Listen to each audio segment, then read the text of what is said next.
தினமலர் நேயர்களுக்கு அன்பான வணக்கம். உரைகள் நிகழ்ச்சிக்கு உங்களை வரவேற்கிறேன். தமிழ்நாடு அரசினுடைய டெல்லி பிரதிநிதி அப்படிங்கிற பதவி மிக முக்கியமான பதவியாக பார்க்கப்படுகிறது. இந்த பதவியை தமிழக வெற்றிக் கழகம் ஆட்சி அமைத்த பிறகு ஜனநாயகன் படத்தினுடைய தயாரிப்பாளர் திரு வெங்கட நாராயணன் அப்படிங்கிறவருக்கு கொடுக்கப்பட்டிருக்கிறது.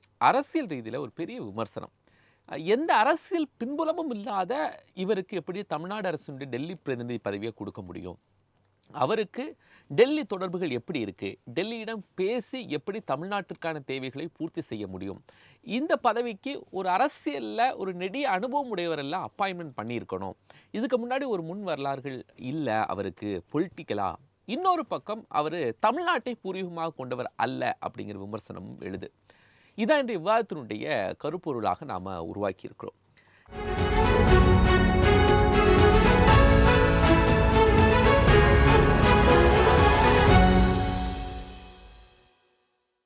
டெல்லி பிரதிநிதி பதவி, சொந்த படத்தையே வெளியிட முடியாதவர் என்ன சாதிப்பார் அப்படிங்கிறத நம்ம முன்வைத்திருக்கிறோம். இரண்டு கருத்துரையாளர்கள், இருவரும் மூத்த பத்திரிகையாளர்கள். பத்திரிகையாளர் திரு ரெங்கராஜன், பத்திரிகையாளர் நூருல்லா, இருவரையும் வரவேற்றுக் கொள்கிறேன். வணக்கம். வணக்கம். நான் நூருல்லா சார்ட்டிருந்து துவங்குறேன். டெல்லி பிரதிநிதி பதவி ஏன் எந்த காலகட்டத்திலும் இல்லாத மாதிரி விஜய் போடுற அப்பாயின்மெண்ட், அதாவது பிரசன்ட் சீஃப் மினிஸ்டர் போடக்கூடிய அப்பாயின்மெண்ட்டு ஒவ்வொன்றையும் விமர்சிச்சுட்டு இருக்காங்க. அதில் டெல்லி பிரதிநிதியுடைய பதவி விமர்சனத்துக்குள்ளாகுது. நீங்கள் அந்த பதவி குறித்து, அந்த பதவி என்ன பர்பஸுக்காக போடப்படுது அப்படின்னு சொல்லுங்கள் சார். இந்த வெங்கட் நாராயணாங்கிறவருடைய பேர் டெல்லி பிரதிநிதியாக அறிவிச்சிருக்கிறாங்கங்கிற செய்தியை நான் படித்த உடனே எனக்கு அப்படியே மனக்குமுறல்கள் உண்டாயிற்று. ஏன்னா நான் பழைய காலத்தை திரும்பி பார்க்குறேன். இந்த தமிழக அரசின் டெல்லி பிரதிநிதிங்கிற பதவியை ஏன் தேவை என்னங்கிற அந்த கான்செப்ட் இருக்க, அது எம்ஜிஆருடைய மூளைச்சிப்பியில் முளைத்த முத்து. அவர் என்ன நினச்சார்னா, தமிழ்நாட்டில் இருந்து டெல்லிக்கு நிறைய பரிந்துரைகள் போகுது, சில திட்டங்களுக்கான அனுமதி கேட்டு போகுது, சில திட்டங்களுக்கான நிதி கேட்டு போகுது. இப்படி நூற்றுக்கணக்கான தமிழ்நாடு அரசினுடைய வேண்டுகோள்கள் டெல்லியில் உரிப்பானையிலே ஒருங்குகின்ற ஊறுகாய் போல் கடந்துட்டு இருக்கு இன்னும். ஆனால் அதை ஃபாலோ பண்ணணும்னா இங்கேருந்து ஒவ்வொரு முறையும் மந்திரி போயிட்டு இருக்க முடியாது, ஐஏஎஸ் அதிகாரி இங்கே இருக்கிற வேலையில் விட்டு போயிட்டு இருக்க முடியாது. அப்படி போனால் கூட யாரை பார்க்கணும், எப்படி பார்க்கணுன்னு தெரியாது. அது பார்க்கல ஒரு அண்டர் செக்ரட்டரி லெவலில் அந்த பேப்பர் இருக்கும். இங்கே இருக்கிற ஐஏஎஸ் ஆஃபீஸர் போய் அண்டர் செக்ரட்டரியை கை கட்டி கெஞ்சணும். அவங்களுடைய ஈகோ வேலை செய்யலை, அதனால் வேலையே நடக்கிறதில்ல. எம்ஜிஆர் அப்போ யோசித்து பார்த்தார். யோசித்து என்ன பண்ணார்னா, ரைட்டு, டெல்லி செக்ரட்டரியேட்டில் எல்லா இடங்களிலும் நம்முடைய வேண்டுகோள்கள் கிடப்பில் இருக்குது, அதை நிறைவேற்ற வைக்கிறதுக்கு என்ன பண்ணுன்னு யோசிக்கிறார். அப்போ என்ன முடிவு வர்றாருன்னா, அதிகாரிகள் தரப்பிலும் அரசாங்க பொறுப்பில் இருக்கின்ற அமைச்சர்கள் தரப்பிலும் செல்வாக்கு இருக்கின்ற மனிதர் யார் அப்படின்னு தேடுறார். ஏன்னா அவர் முடிவெடுக்கிறத அமைச்சர்கள் என்றாலும் அந்த முடிவை அமல்படுத்துவது அதிகாரிகள்.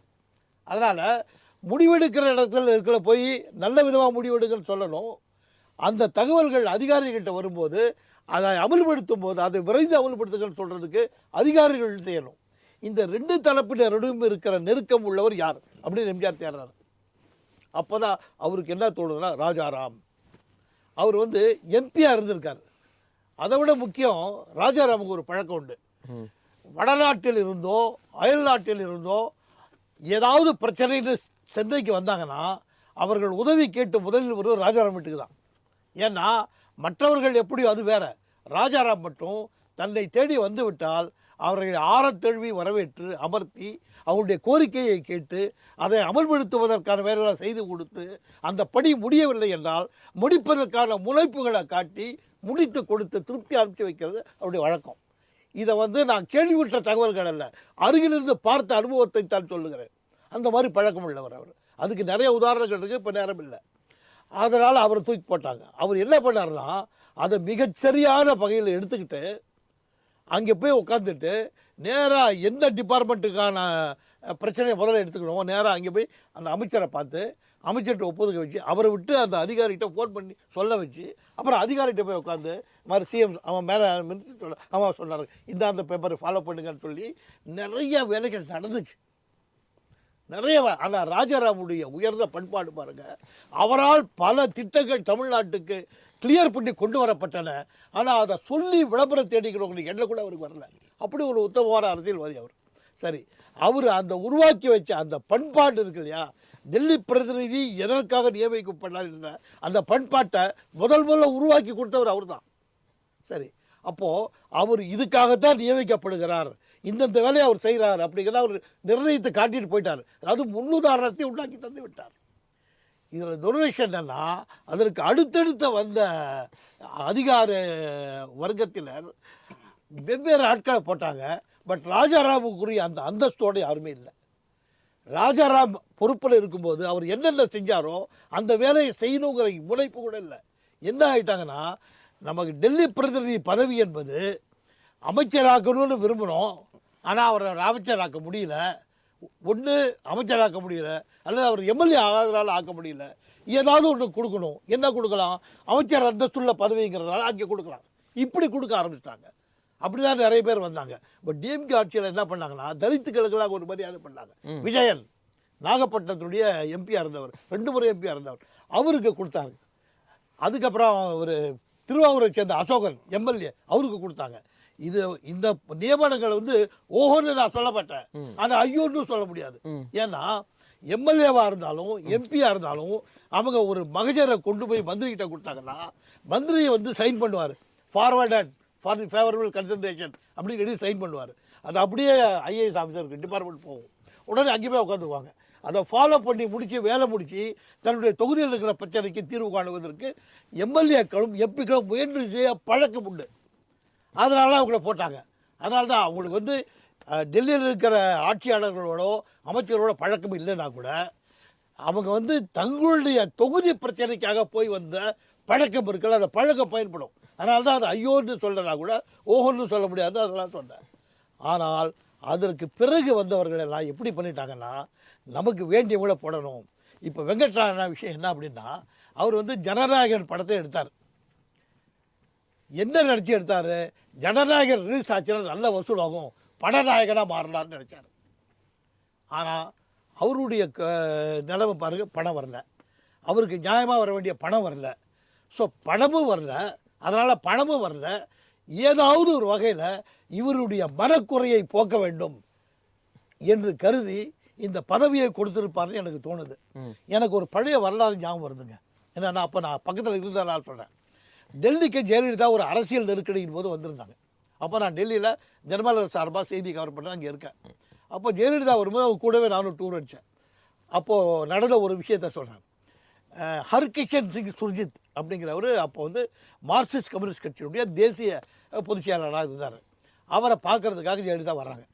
அப்போ கூட ஒரு பையனை கூட்டிகிட்டு வர்றாங்க. அப்போது நாங்கள் உள்ள ஹர்கிஷன் சுர்ஜித் உட்காந்து பேசிகிட்டு இருக்கும்போது அம்மா வந்துட்டாங்க, எல்லாம் வெளியே போங்க வெளியே போங்கன்னாங்க. எல்லாம் வெளியே போனாங்க. நான் கொள்ளையாக இருக்கேன்னா கதவு பின்னாடி போய் நின்றுட்டேன். அதனால் என்ன அவங்க கண்டுக்கவும் இல்லை, விட்டுட்டாங்க. என்ன ஆச்சுன்னா, அந்த பையனை கொண்டு போய் ஹரிகிஷன் சுந்தர்ஜிக்கிட்ட இன்ட்ரடியூஸ் பண்ணுறாங்க அந்த அம்மா. இவர் இன்னார், இனிமேல் டெல்லி விஷயங்கள்லாம் இவர் பார்க்கறதுக்கு வருவார், அதனால தான் உங்கள்கிட்ட அறிமுகப்படுறதுக்கு வந்தேன். அவன் வந்து காலில் விழுந்து நமஸ்காரம் பண்ணுற அவர் ஆசீர்வாதம் பண்ணுறார். ஹரிகிஷன் சிங் சுர்ஜித் அவர் மார்க்சிஸ்ட் கட்சியினுடைய ஒரு மிக சிறந்த அரசியல் வியூக வகுப்பு மிக்க ஒரு சாணக்கியராக கருதப்பட்டவர் அவர். அந்த மாதிரி எங்கெங்கெல்லாம் அதுதான் அந்த சஸ்பென்ஸ் உடைக்கிறதுக்காக தான் சொல்லிக்கிட்டே வர்றேன். மறுபடியும் அவர் அந்த அம்மா எங்கெங்கெல்லாம் போனாங்களோ அங்கெல்லாம் அந்த பையனை கொண்டு போய் அறிமுகப்படுத்தி பண்ணாங்க. அதாவது ஏதோ ஒன்று அந்த பையனை கொடுக்கணும்னு அவங்க முடிவெடுத்து அதுக்கப்புறம் டெல்லியில் எல்லாத்தையும் அறிமுகப்படுத்துகிறாங்க. அது யாருன்னா தினகரன், டிடிவி தினகரன். அதுக்கப்புறம் தான் வந்து அவருக்கு எம்பி பதவி கொடுத்து அவருக்கு பொறுப்பு கொடுத்து ஏடிஎம்கேன் சார்பாக டெல்லியில் இருக்கிற தலைவர்களோட நெகோஷியேட் பண்ண எல்லாம் கொடுத்தாங்க.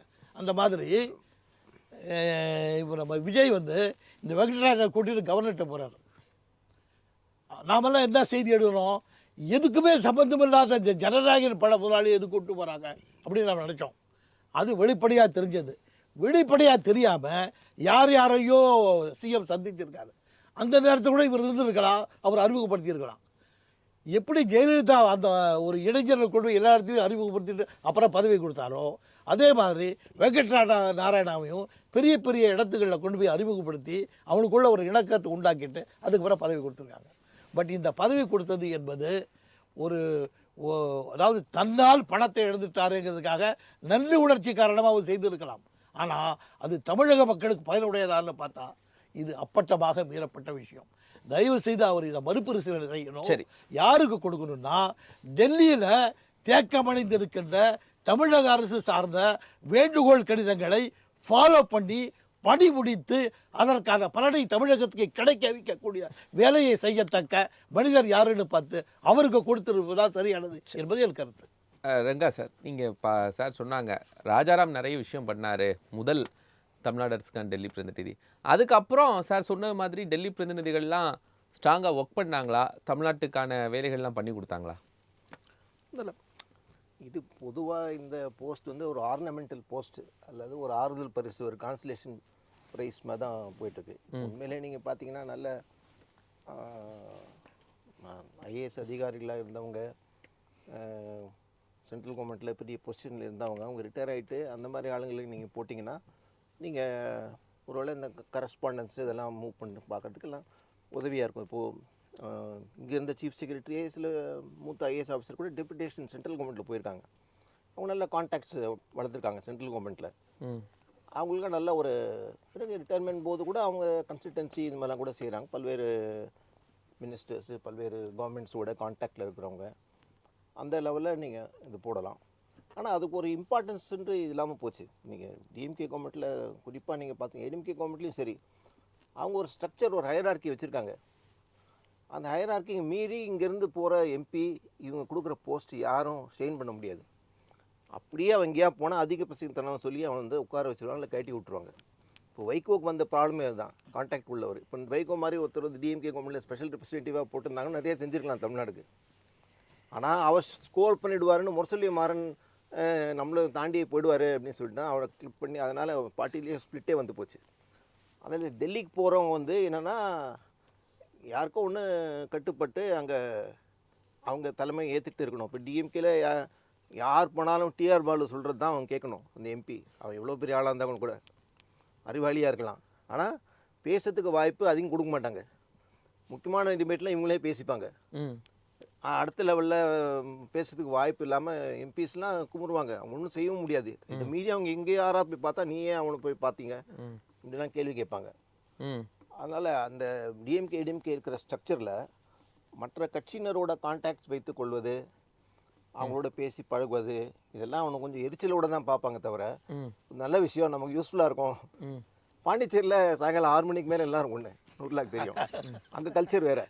எல்லா கட்சிக்காரங்களும் எல்லோரும் மிங்கிள் பண்ணுவாங்க. எல்லோரும் நீ ஒரே இடத்துல கூட பார்க்கலாம், சகஜமாக பேசி பழகுவாங்க. தமிழ்நாட்டில் ஒருத்தரோட திருமணத்திற்கு இன்னொருத்தர் சென்னார், ஏன்னா பல்வேறு உதாரணங்கள் இருக்குது. கே சிசாமி உட்பட பலர் இந்த மாதிரி இருக்காங்க. அதான் கான்டாக்ட்ஸ்ன்றது வளர்த்து கொள்வது இவங்களால ஏற்றுக்கொள்ள முடியாது, ஜீர்ணிக்க முடியாது.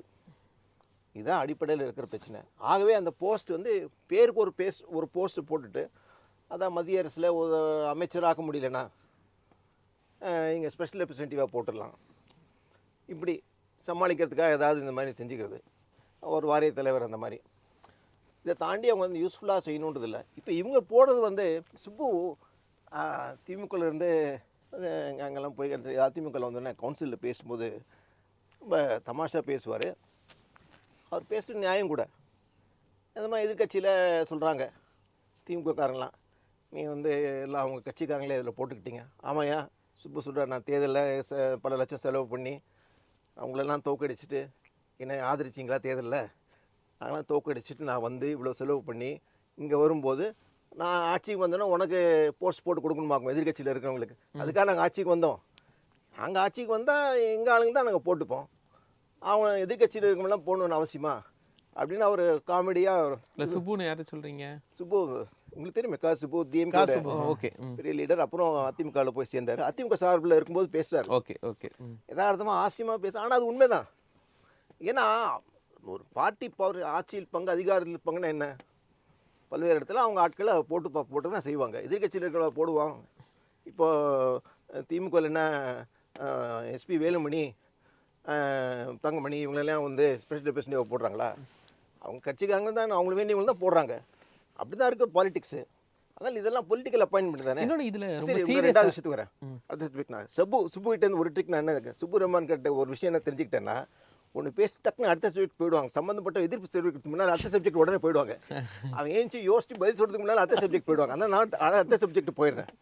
இப்போது ஒரு மாநிலத்தை சார்ந்தவர் ஒருத்தர் மொழி சம்பந்தம்னா எம்ஜிஆர் சிஎம் தமிழ்நாடு ஏற்றுக்கலையா? ம். கருணாநிதி ஆரம்ப காலத்தில் என்ன சொன்னார்? ஒரு காலத்து பிரச்சாரம் பண்ணார், மலையாளி தமிழ்நாடு சார்ந்தவர் முதல்வர் வரணும் இல்லை அப்படின்னு சொன்னார். ஆனால் மக்கள்கிட்ட இது பண்ணல. ரஜினிகாந்த் ஒரு கட்டத்தில் அவர் இதே பிரச்சனை வந்து நான் கர்நாடகா சார்ந்தவர் என்று கர்நாடகா சார்ந்தவர் முடிவு எடுப்பார். ரஜினிகாந்துக்கு எதிராக பல ஆவேச குரல்லாம் வந்தது. அவர் என்ன சொன்னார்? தமிழ் பேசுகிறவர்கள்லாம் தமிழர்கள் தானே அப்படின்னு அவர் உண்டான வழியில் அவர் சொன்னார். ம், ம். எல்லா நாடும் விட்டு இங்கே வந்து செட்டில் ஆனவங்க தமிழ்நாடு ஏற்றுக்கிட்டானா தமிழர் தான். அதுக்கு மேலே நீங்கள் மொழியெல்லாம் ஏன் பார்க்குறீங்க? திமுக அமைச்சரவர்களே பல தெலுங்கு பேசுகிறவங்களாம் அமைச்சராக இருக்காங்க, இன்னும் ஆக்சுவலி ஆக்டிவாக இருக்காங்க. ம். பார்டர் லைனில் பார்த்தா கன்னட பேசுகிற ஆளுங்க கூட அந்த கட்சி சார்பாக எம்எல்ஏ இருப்பாங்க. ஓசூர் பகுதி அந்த சைட்லாம் பார்த்தீங்கன்னா தெலுங்கு பேசுவாங்க, கன்னடம் பேசுவாங்க, தமிழ் பேசுறது கம்மி. ம். அசம்பிளிலே கூட அவர் வந்து இங்கிலீஷில் பேசுவாங்க. ஒரு முறை எனக்கு ஞாபகம் இருக்குது, பர்மிஷன் கேட்டு ஒரு வாரத்தை கன்னடத்தில் ஒருத்தர் எம்எல்ஏ பேசினார் தமிழ்நாட்டு அசம்பிளியில். ஆமாம், மார்க்சிஸ்ட் இந்த கம்யூனிஸ்ட் இல்லை அவர் ஒரு நூற்று இதெல்லாம் இருந்திருக்கு. அப்போ நீங்கள் இந்த மொழி நான் இந்த அப்பாயின்மெண்ட் கரெக்டாக இல்லாதது போல பேசுகிறவங்க என்ன யார் பேசுகிறாங்க? ம். இந்த போஸ்ட்டை ஒழுங்காக யூஸ் பண்ணவங்க யார்? ம். ராஜாராம் இப்போ சொல்கிறாரு. ராஜாராமும் ஆனால் ப்ரொஜெக்ட் பண்ணிக்கிட்டாரு. இப்போது 75, 76 எமர்ஜென்சி இருக்கிற காலத்தில் கடைசி காலத்தில் திமுக கடுமையாக விமர்சனம் செய்து ஆட்சியை கலைக்க போகிறாங்கன்னு செய்தி வருது. ராஜாராம் அதெல்லாம் ஒன்றும் பண்ண மாட்டாங்க. நான் டெல்லியில் போய் எல்லோரும் சந்திச்சுட்டு நான் 2 நாள் இருந்துட்டு நான் பார்த்து வரேன், நான் சரி பண்ணுறேன்னு சொல்லிட்டு கலைஞர்கிட்ட சொல்லிவிட்டு டெல்லியில் போய் உட்காந்தாரு. எல்லோரும் போய் பார்த்துட்டே இருக்கும்போது காலைல ஒரு முக்கியமான தலைவர் ஹோம் மினிஸ்டர்லாம் பார்க்கலாம். மத்தியானம் சாயங்காலத்தில் திமுக அரசு கலைப்புன்னு வந்தது. ராஜாராம் நம்பி கலைஞர் அங்கே இருந்தார். அப்போது அவரே ஒன்று டெல்லிக்கு போயிருந்தாலும் சமாளிச்சுக்கலாம் ஒருவேளை. ராஜாராம் நம்பி அனுப்பிச்சிட்டாரு. அவர் ஒரு வாரம் தமிழ்நாட்டுக்கே வரல. அவங்க கருணாநிதி எப்படி திரும்பி வந்து சந்திப்பார்? இவரை நம்பி அந்த பொறுப்பு கொடுத்தா அவர் கலைச்சிட்டு போயிட்டே இருந்தாங்க காங்கிரஸ் அப்போது கவர்மெண்ட்டில். ஸோ சிலர்லாம் இவங்க வந்து சொல்கிறாங்கல்ல, மிகப்படுத்தி சொல்கிறது, எனக்கு இது இருக்குது அது இருக்குது, கான்டாக்ஷன் அவனை தெரியும் இவனை தெரியும் எல்லாம் நிறையா கிளைம் பண்ணுவானுங்க. ரிசல்ட் என்ன? ரிசல்ட்டில் பார்த்தீங்கன்னா உனக்கு ரொம்ப குறைவான இம்பேக்ட். அதாவது டெல்லி மாதிரி ஒரு இடத்துல போய் நீங்கள் வந்து உட்காந்து ஷைன் பண்ணோம்னா அதுக்குன்னு வேறு சில உங்களுக்கு 25-30 இயர்ஸ் டெல்லியில் நீங்கள் அதிலே ஊறி இருக்கணும். பல்வேறு கட்சிகளுடைய கான்டாக்ட்ஸு, பல்வேறு மினிஸ்டர்ஸ், சீஃப் மினிஸ்டர்ஸ், அவங்க எம்பியாக இருந்தபோது பிறகு யூனியன் மினிஸ்டராக வருவாங்க, இல்லை அங்கே எம்எல்ஏ இருந்தவங்க பிறகு சிஎம்மாக வருவாங்க. இப்போ மோடி மாதிரிலாம் குஜராத்தில் சந்தித்தவங்களாம் பிறகு இங்கே பிஎம்மாக வரும்போது பழசுலாம் அவருக்கு ஞாபகம் இருக்குது. இப்போ அந்த மாதிரி லெவலில் கான்டாக்ட்ஸ் ஒரு 30-40 இயர்ஸ் அந்த ஃபீல்டில் இருக்கிறவங்க ஒன்று ஃபார்மர் ஐஏஎஸ் ஆஃபீஸர்ஸ். இப்போ ஒரிசாவில் அவர் பாண்டியன்லாம் எவ்வளோ பவர்ஃபுல்லாக இருக்கார், அதெல்லாம் ஒரு கான்டாக்ட்ஸ்னால தானே. அப்போது அந்த மாதிரி நீங்கள் ஒரு லெவலில் இருந்தீங்கன்னா it is worth it. Otherwise it is no use. அங்கே வந்து டெல்லியில் இருக்கிற சீனியர் ஐஏஎஸ் ஆஃபீஸர்ஸ் மினிஸ்ட்ரிஸ்லாம் போனால் தமிழ்நாடு கவர்மெண்ட் ஸ்பெஷல் ரெப்ரசன்டேட்டிவ் கண்டுக்கவே மாட்டாங்க, நிச்சயமாக கண்டுக்க மாட்டாங்க. ஏன்னா ஒரு ரெப்ரசன்டேட்டிவ் வாங்கி கொடுப்பாங்க, வச்சுப்பாங்க. ஃபைல் சேசிங்கெல்லாம் அது ஒரு ஆர்ட்டு, அது ஒரு கலை. அதுக்கு வந்து நீங்கள் வந்து ஒரு டிஃப்ரெண்ட் அப்ரோச் உங்களுக்கு இருக்கணும். நீங்கள் ஒரு பெரிய க்ளவுட்டோட ஒரு ஆளாக இருந்தாங்கன்னா அது வந்து நடக்கலாம்.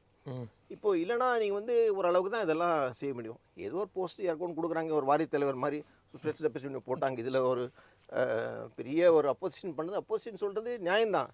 ஆனால் அவங்க என்ன கடைப்பிடிச்சாங்க இதெல்லாம் சொல்கிறதுக்கு? அப்போ இது சாதாரணமாக கடந்து போயிருக்கலாமே, இதே ஒரு பெரிய சீரியஸாக எடுக்கிறாங்க. அது என்ன எது பண்ணாலும் இப்போ விஜய் எது பண்ணாலும் தப்புன்னு சொல்கிறதுன்னு ஒரு கூட்டம் இருப்பிட்டு இப்போ நீங்கள் 3 மாதமாக கூட்டணி கட்சிகளே கூட இருந்து திமுக அரசும் போது வாயே திறக்கல. அந்த கூட்டணி இருக்கும்போது இப்போ டெய்லி 3 அறிக்கை விடுறாரு. சிபிஎம் சண்முகம், சிபிஐ அவர், விசிகே, நியூ ஃபவுண்ட் ஃப்ரீடம். யார் வேணாலும் என்னெல்லாம் அறிக்கை விடலாம், எது பற்றி வேணாலும் கருத்து பேசலாம். கூட்டணி இருந்தாலும் சரி இல்லாட்டாலும் சரி, அமைச்சராக இருந்தாலும் சரி இல்லாவிட்டாலும் சரி. ஏன் அமைச்சர்களே நான் என்ன சொல்கிறேன், நீங்கள் ஒன்றா தனியாக ஒரு சப்ஜெக்ட் வைங்க. சம்பந்தப்பட்ட அமைச்சர் அந்த இலாக்கா சார்ந்தவங்க தான் அது இலாக்கா ஒட்டிய பிரச்சனையை வந்து பேசணும். வேறு இலாக்கா பற்றி சமாச்சாரம்னா அவங்க பேசக்கூடாது. இதுதான் இருக்கிற வந்து மரபு. ஆக்சுவலாக அவங்களே காப்பாற்றிக் கொள்ளணும்னா அது செய்யணும். இது எங்கள் இலாக்கா கிடையாது. எங்கள் இலாக்கா சம்மந்தப்பட்ட எதாக இருந்ததுன்னா நீங்கள் சொல்லலாம்.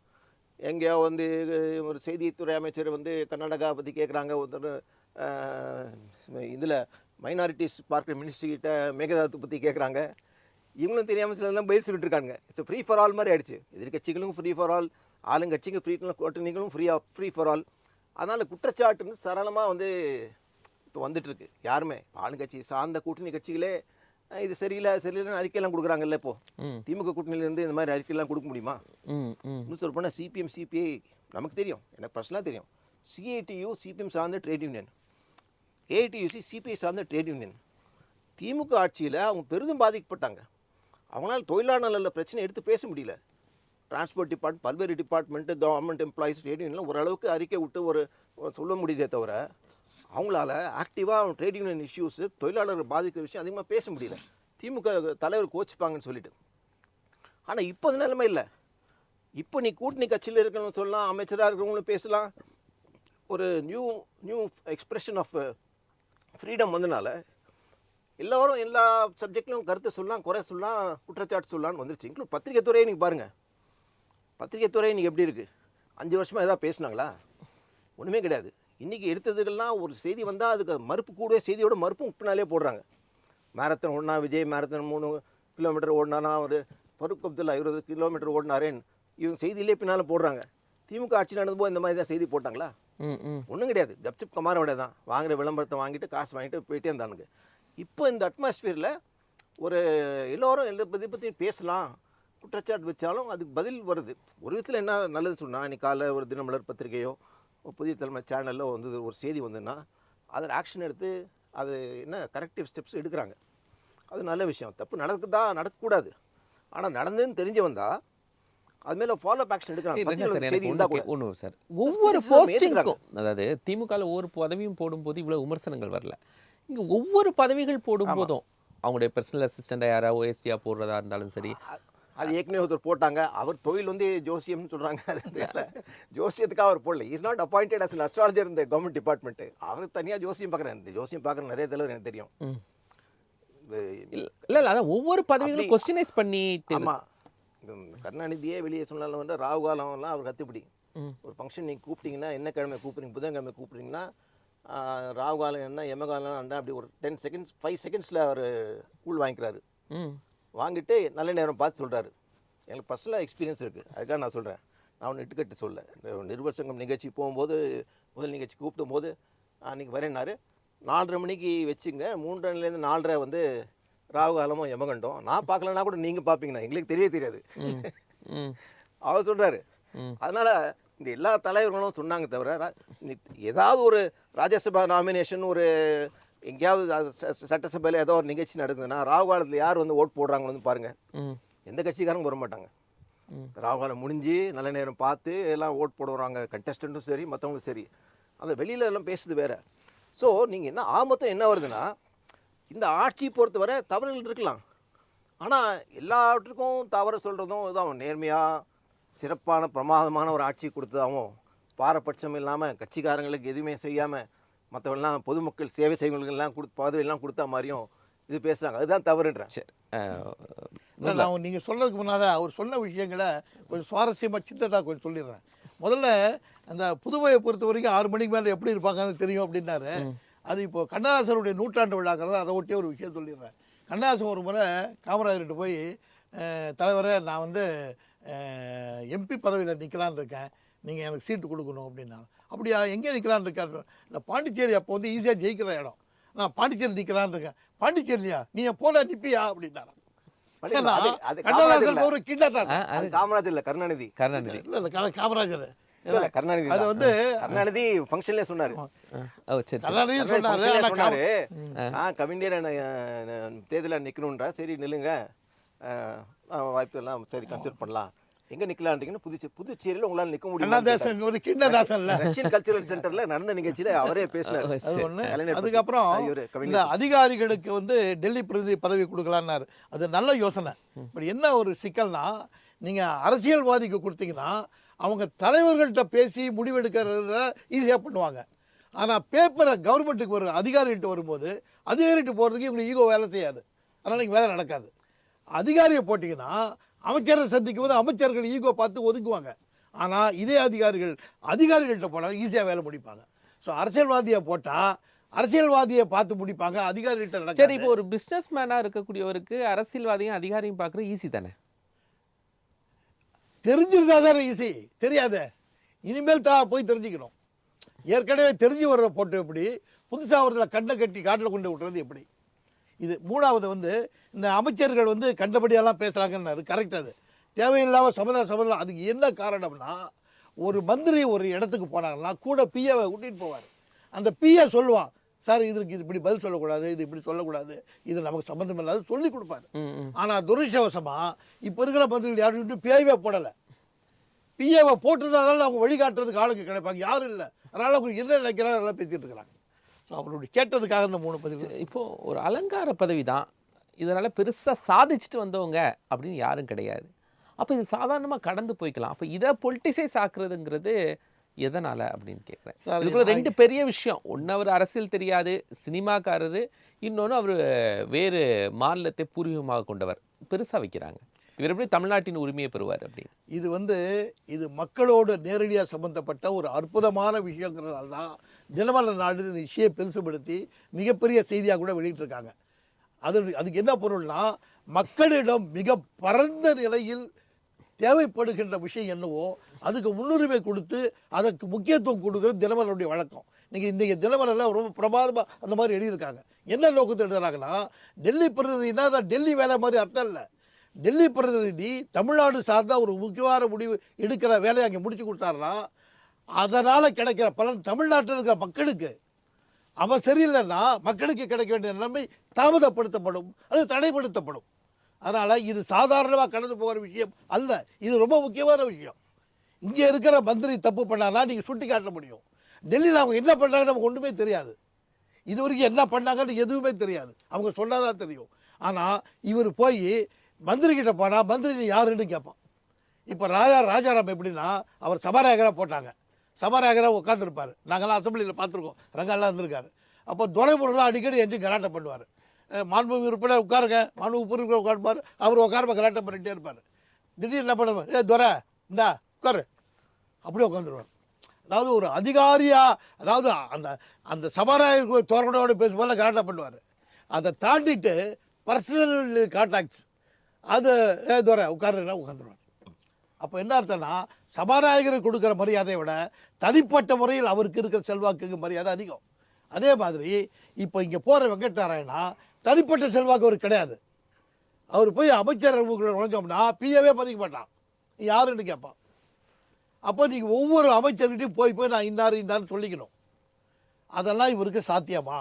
இவர் வந்து ஒரு பணதீபராக இருந்து கோடிக்கணக்கான ரூபாயில குடிச்சிக்கிட்டு இருக்கிற ஒரு மிகப்பெரிய செல்வாக்கும் செல்வமும் மிக்க மனிதர். அவங்க போய் பிஏ கிட்ட போய் கட்டிக்கிட்டு நிற்பாரா? நிற்க மாட்டார். அவன் தனக்கு சல்யூட் பண்ணி வர வரைக்கும் எதிர்பார்ப்பார். அவன் அப்படி செய்ய மாட்டானே. தமிழ்நாட்டை பொறுத்தவரைக்கும் ராஜாவாக இருக்கலாம், டெல்லிக்கு போராட்டி கூச்சா தானே. அதனால் தமிழ்நாட்டுக்கு நியாயமாக மிக பெரும் பலனை உண்டாக்கி தருவதற்கான அற்புதமான பதவிக்கு அற்புதமில்லாத ஒரு மனிதரை போட்டதன் மூலம் தமிழக மக்களின் நலன் பாதிக்கப்பட்டிருக்குது என்பதை உணர்ந்த காரணத்தால் தான் தினமலர் அந்த செய்திக்கு முக்கியத்துவம் கொடுத்திருக்கிறது நான் நினைக்கிறேன். சார் எதுவுமே முடியாது ஒரு பிசினஸ் மேனால. இல்லை, அவர் என்ன நோக்கத்துக்காக போட்டிருக்காருன்னு பார்க்கணும்.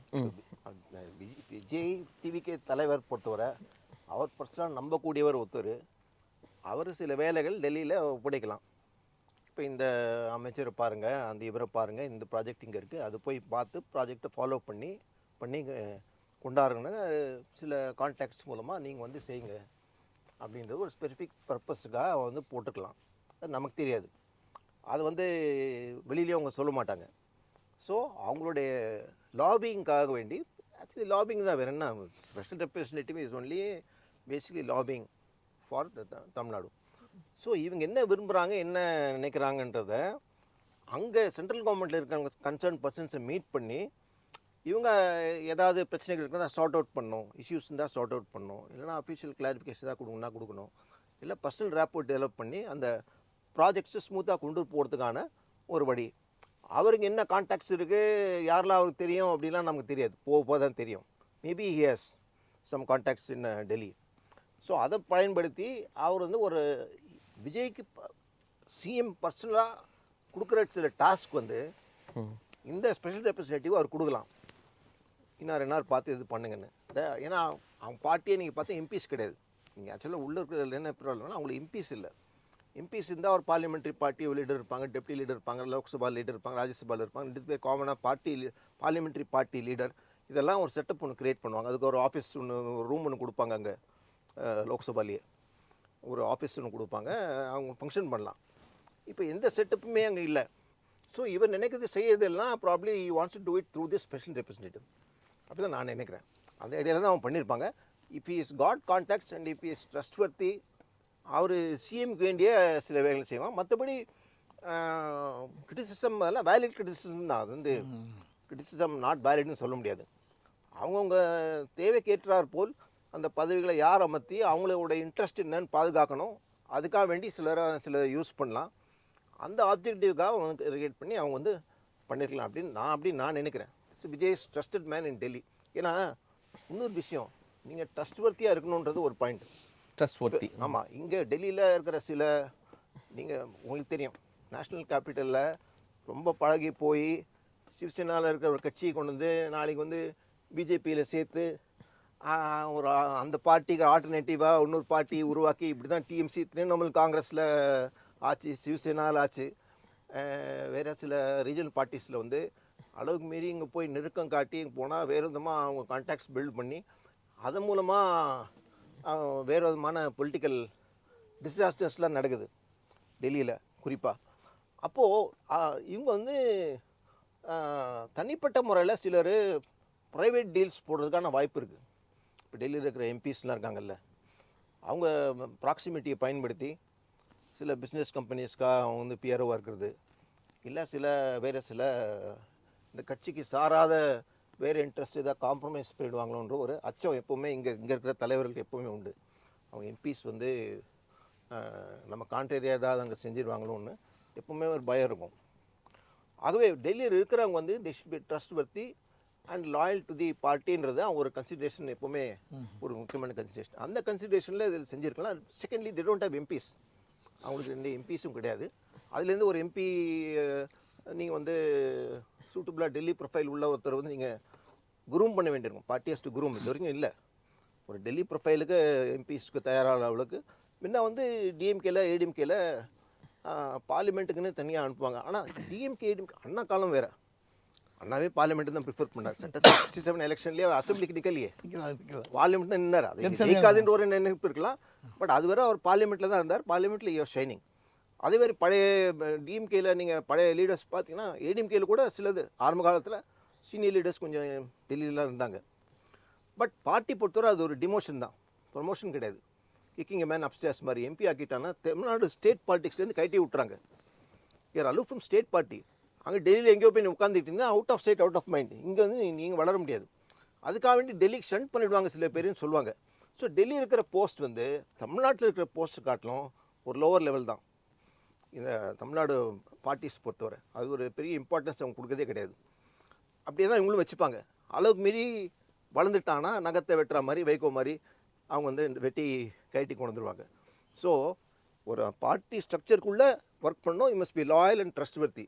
அவங்களுக்கு அந்த கன்சிடரேஷன் தான். நன்றி சார். நிறைய சொன்னதை ஒட்டி ஒரு முக்கியமான அரசியல் நிகழ்வை நான் குறிப்பிடணும்.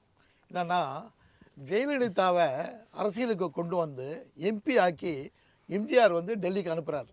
அந்த அம்மா போய் அண்ணா உட்கார்ந்த சீட்டை கேட்டு வாங்கி அங்கே உட்காந்து பேசுகிறாங்க.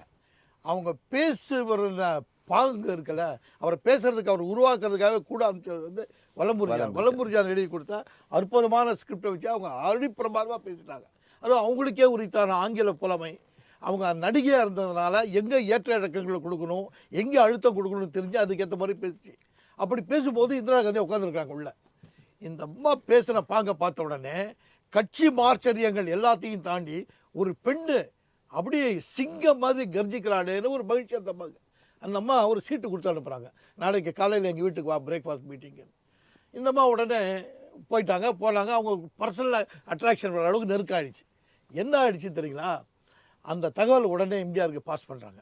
யார் பாஸ் பண்ணுறாங்கன்னா ஆரம்பீரப்பன் பாஸ் பண்ணுறாங்க. பார்த்தீங்களா, நீங்கள் டெல்லிக்கு அனுப்பிச்சிங்க, உங்கள்கிட்ட கேட்டுட்டு தானே இந்திரா காந்தியை பார்க்க போயிருக்கணும். அது இல்லாமே போய் தன்னுடைய வாய்ப்பை, நீங்கள் கொடுத்த வாய்ப்பை பயன்படுத்தி தன்னை தனிப்பட்ட முறையில் வளர்த்து கொள்வதற்கு முயற்சி பண்ணுறாங்க. நியாயமாக இந்த மாதிரி இந்திரா காந்தி கூப்பிட்றாங்க நான் போகட்டுமா அப்படின்னு கொஞ்சம் அனுமதி வாங்கிட்டுலாம் போயிருக்கணும்னு கம்ப்ளைண்ட் பண்ணுறாங்க. எம்ஜிஆர் ஆமாம்மா அதை நான் கேட்குறேன்னு சொல்லி விட்டார்.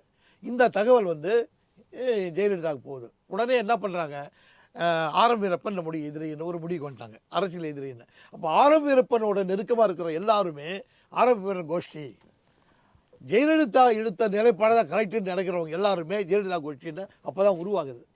இது எதுக்காக சொல்கிறேன்னா, டெல்லிக்கு போகின்ற ஒருவர் நினைத்தால் தமிழ்நாட்டு தலைமையை தாண்டி ஒரு மிகப்பெரிய ஆளுமையை உண்டாக்கிக்கிறதுக்கு வாய்ப்பு இருக்கு. அத்தகைய ஆளுமையை கொடுக்கறதுக்கு சொந்த காசுல சூனியம் வைக்கணுமான்னு கூட நினைச்சிருக்கலாம். ஜெயலலிதா ஒட்டி ஒரு சின்ன தகவல். எம்ஜிஆர் நோய்வாய்ப்படுத்தி அமெரிக்காவில் இருக்கும்போது இந்த ப்ராக்சிமிட்டி எவ்வளோ டேஞ்சர்னு தலைவர்கள் நமக்கு எதிராக செஞ்சிடுவாங்களோன்னு ஒரு எம்ஜிஆருக்கே இந்த பயம் வந்தது இல்லை. 87 அவர் அங்கே இருந்தபோது அவர் புத்தி சுவாதீனம் இல்லாதவர், ஜானகி சொல்கிற ஒரு கோட்டரியின் கையில் அவர் இருக்கிறார், சுயமாக சிந்திக்க முடியவில்லை, செயல்பட முடியவில்லை அப்படின்னா ஜெயலலிதா அறிக்கை கொடுத்து இங்கிருந்து ராஜீவ் காந்திக்கு கடிதம் எழுதினாங்க. அவர் திரும்பி வரமாட்டார், அவரால் செய்யப்பட முடியாது, என்ன பிரதமர் ஆக்குங்கன்னு இவங்க போட்டாங்க. அந்த கடிதம் அப்படின்னு ஆரம்பிக்கும் மற்றவங்களாம் வெளியிட்டாங்க. ஸோ தலைவர்கள் வந்து ஒரு பயம் இருக்கிறதுன்றது சில நேரத்தில் உண்மையும் ஆயிடுது. நீ கடந்த கால வரலாறு பார்த்தீங்கன்னா, அதனால் டெல்லி போஸ்டிங் பொறுத்தவரை அவங்க அது ஒரு சிக்கலான போஸ்டிங் தான். அது எல்லாம் கன்சிடர் பண்ணி தான் செய்கிறாங்க. நிறைய தகவல்கள் ஒரு டெல்லி பிரதிநிதி பதவிக்கு பின்னாடி எவ்வளவு இருக்கு அப்படின்னு உங்கள்கிட்ட பேசும்போது ரொம்ப இன்னைக்குள்ள மக்களுக்கு நிறைய தெரிகிற அளவுக்கான தகவலை பகிர்ந்து கொண்டிருக்கீங்க சார்.